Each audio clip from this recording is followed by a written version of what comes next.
दोस्तों, आज की इस वीडियो में हम फ्री डिश के पावर सप्लाई को रिपेयर करना आपको हम सिखाएंगे। तो आपके सामने जैसा ये दिख रहा है, जो इसका मेन आईसी है ये पूरी तरह से यहाँ देखिए फट चुका है। अब फट जाने के कारण यहाँ इसका नंबर भी हमको नहीं पता चलेगा कि कौन सा आईसी, तो हम इसके बारे में बताएंगे कि इसमें कौन सा आईसी यहाँ लगेगा। तो आइए देर न करते हुए वीडियो को करते हैं स्टार्ट। जब आपके पास इस तरह का कोई सप्लाई आता है तो सबसे पहले क्या करना होगा, हमें इन कंपोनेंट को चेक करना। चेक कैसे करना है, अगर आपको कंपोनेंट चेक करना आ गया तो समझ लीजिए आप किसी भी फॉल्ट को निकाल सकते हैं। तो सबसे पहले क्या करेंगे, मल्टीमीटर को बजर के रेंज में रखेंगे। क्या करना है, यहाँ हमारा एक फ्यूज लगा हुआ है। सबसे पहले हम इस फ्यूज को ही चेक करेंगे। देखिए हमारा फ्यूज ख़राब है। जाहिर सी बात है कि जब ये आईसी मतलब किसी कारणवश फॉल्ट होगा, ख़राब होगा, तो फ्यूज़ तो कन्फर्म है ख़राब ही हो जाना। जैसा कि आप देख सकते हैं ये फ्यूज़ ख़राब है। फ्यूज़ को हम यहाँ निकाल देते हैं। अब आइए, इसके बाद यहाँ मिलता है हमारा यहाँ से एक ये कॉइल लगा होता है। इस कॉइल को हमें चेक करना होगा, कॉइल कहीं कटा तो नहीं ना है। तो कॉइल को कैसे, इसके जो ये दोनों सिरे आपस में कंटिन्यूटी देने चाहिए और ये दोनों सिरे आपस में कंटिन्यूटी देने चाहिए। तो हम दोनों को चेक करते हैं। देखिए यहाँ बीप की आवाज़ आ रही है और यहाँ भी बीप की आवाज़ आ रही थी, यानी ये दोनों लाइन मेरा क्लियर है। यहाँ तक हो गया। इसके बाद जो इसके डायोड लगे हुए हैं यहाँ, जैसा कि आपको पता है कि एसी को डीसी करने के लिए हमको रेक्टिफायर की ज़रूरत पड़ती है। तो यहाँ 4 रेक्टिफायर डायोड लगे हुए हैं, तो इनको हमें चेक करना है। तो इसको हम बारी बारी से चेक करेंगे। डायोड का टेस्टिंग आपको आता हो ठीक है, नहीं तो बता देते हैं। डायोड जो होता है एक ओर से रीडिंग देता है और एक ओर से रीडिंग नहीं देता है। मीटर का प्लॉट हम पलट लेते हैं। अब यहाँ देखिए ये, और दूसरा कंडीशन डायोड का होता है। तो डायोड को चेक करने के लिए देखिए एक ओर से भी आपका वैल्यू देता है और दूसरे डायोड को चेक करने के लिए आपका जो सही होगा तो एक ओर से वैल्यू देगा और एक ओर से वैल्यू नहीं देगा। लेकिन जब सर्किट बोर्ड में लगा होता है तो ये किसी जो सीरीज में तमाम पार्ट, जैसे आपका कैपेसिटर लगा है और भी चीज़ों से, ये आपको दोनों ओर से रीडिंग दे सकता है। तो फुल शॉर्टिंग अगर ये देता है तो आपका डायोड ख़राब होगा। फुल शॉर्टिंग होगा तो उसे आप निकाल के बदल दें। लेकिन यहाँ जब हम सर्किट में लगाए, देखिए दोनों ओर से हल्का रीडिंग दे रहा है, मतलब बीप की आवाज़ नहीं है, ये हम डायोड इसको सही मानेंगे। देखिए यहाँ दूसरा डायोड, ये भी हमारा वही रीडिंग दे रहा है। तीसरा डायोड, मीटर का प्लॉट हम पलट के ज़रूर चेक करेंगे। और यहाँ चौथा डायोड, देखिए यहाँ भी, यानी हमारे जो डायोड हैं ये चारों डायोड सही है। अब इसके बाद हमारा आता है ये कैपेसिटर। तो कैपेसिटर को हम चेक करेंगे। यहाँ भी हमको बीप की आवाज़ नहीं मिलनी चाहिए। अगर ये बीप की आवाज़ देता है तो ऐसा नहीं है कि हमारा कैपेसिटर ही शॉर्ट होगा। ये बीप की आवाज़ यहाँ आता जो है ये आईसी के शॉर्ट होने के कारण भी यहाँ बीप की आवाज़ हमको मिलती है। तो अगर यहाँ बीप की आवाज़ मिलती है तो कैपेसिटर को हम निकाल के फिर चेक करेंगे। लेकिन यहाँ हमको बीप की आवाज़ नहीं मिल रही है, इसका मतलब यहाँ हमारा सर्किट शॉर्ट नहीं है। अब आइए, और इसमें जो कंपोनेंट लगे हुए हैं, जैसे आपका यहाँ 2 रेजिस्टेंस लगा हुआ है, इसका हम मान चेक करते हैं। देखिए यहाँ ये, अब इसको हम मल्टीमीटर को रखेंगे 200 किलो ओम के रेंज में, क्योंकि यहाँ जो रेजिस्टेंस हमारा लगा हुआ है, देखिए 100 किलो ओम का रेजिस्टेंस हमारा लगा हुआ, तो 102 बता रहा है, मतलब ये हमारा सही है। दूसरा जो रेजिस्टेंस है कम ओम का रेजिस्टेंस है, तो हम इसको और कम कर लेते हैं।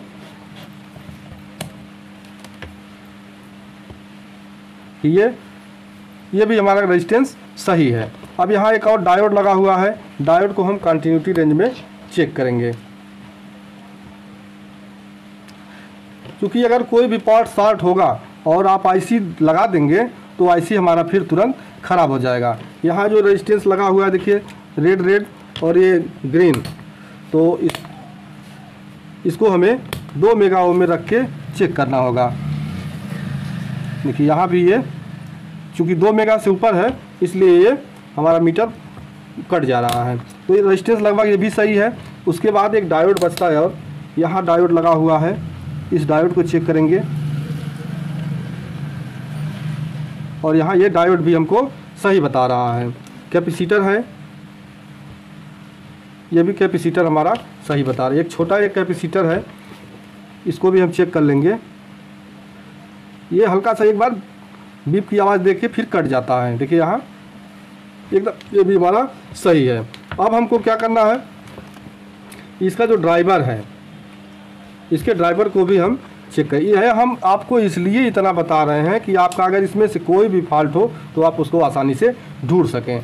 तो जो हमारा ड्राइवर होता है, जैसा कि आप ये देख सकते हैं, इस ड्राइवर को चेक करने के लिए क्या करना है, आपको ये 2 पॉइंट आपस में कंटिन्यूटी देंगे और ये दोनों पॉइंट आपस में कंटिन्यूटी देंगे। जबकि ये प्राइमरी हो गया और यहाँ जो देखिए लाइन, ये जो लाइन बनी हुई है इसके इधर हमारा प्राइमरी हो गया, जहाँ हमको 220 वोल्ट AC से यहाँ हाई करंट होता है। आप जब भी रिपेयर करें तो बहुत सावधानी से करें।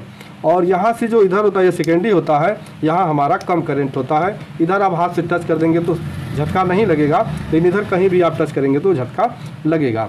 तो हमारा यहाँ क्या, हम एक कैपेसिटर हम चेक कर लिए, ये डायोड हो गया। अब आता है यहाँ हमको, हाँ ड्राइवर हम चेक करेंगे। ये दोनों देखिए, ये कंटिन्यूटी बीप की आवाज़ यहाँ मिलनी चाहिए और ये दूसरा वाला ये भी बीप की आवाज़, जबकि ये और ये आपस में कोई भी बीप की आवाज़ नहीं देगा। ये जो रेजिस्टेंस बता रहा है ये सर्किट के कारण बता रहा है, जब सर्किट से निकालेंगे तो नहीं बताए। सेकेंडरी में देखिए ये जो 5 पिन है ये आपस में कंटिन्यूटी देंगे। यहाँ हो गया।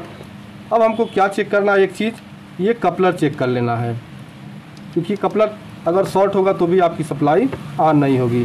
तो कपलर को भी यहाँ देखिए, ये भी हमारा सही बता रहा है। यहाँ इसको बीप की आवाज़ या कोई वैल्यू इसको नहीं बताना चाहिए। देखिए यहाँ एक ओर से ये वैल्यू बताता है, तो ये हमारा कपलर भी सही है। अब IC को हम फटाफट पहले निकालते हैं, फिर आपको दिखाते हैं। तो इस IC को हम निकाल लेते हैं।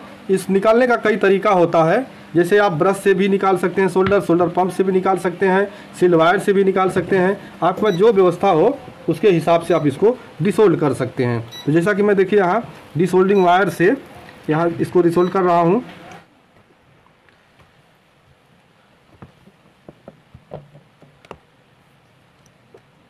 तो यहाँ IC मेरी निकल चुकी है। यहाँ आप देखिए, जब आप IC निकालेंगे, यहाँ देखिए जब IC निकालेंगे तो इसमें एक कट का निशान बना होता है, जैसा कि आप देख सकते हैं ये कट का निशान इसमें बना होता है। और जो प्लेट पे होता है वहाँ भी एक कट का निशान आपको देखने को मिलेगा यहाँ। तो अब हम बात आती है IC इसमें कौन सी लगेगी। अब यहाँ आपको सर्किट को देखना है। एक बार सर्किट को क्या देखना है कि ये यहाँ हमारी कौन सी 2 पिन है जो आपस में शॉर्ट है। यहाँ पे 2 पिन आपस में शॉर्ट है। क्योंकि मार्केट में कई तरह की IC चलती है, लेकिन मेरे पास 2 IC है, दोनों के बारे में आपको मैं यहाँ बता दूंगा। तो ज़्यादा करके 2 तरह की IC आपको मार्केट में मिलेगी।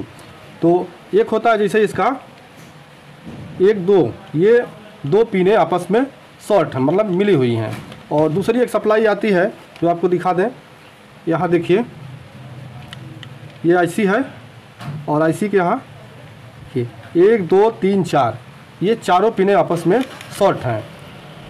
अब अगर आप IC लाए हैं, मार्केट से लाए हैं और मिक्स करके रख दिए हैं, तो कैसे पहचानेंगे, देखिए उसी के बारे में आपको हम बता रहे हैं। मल्टीमीटर को कंटिन्यूटी रेंज में रखना है और यहाँ IC को आप ऐसे, जैसे यहाँ देख लीजिए, यहाँ हमारा IC ऐसे लग रहा है, ऐसे, तो ठीक है ऐसे रख लेते हैं।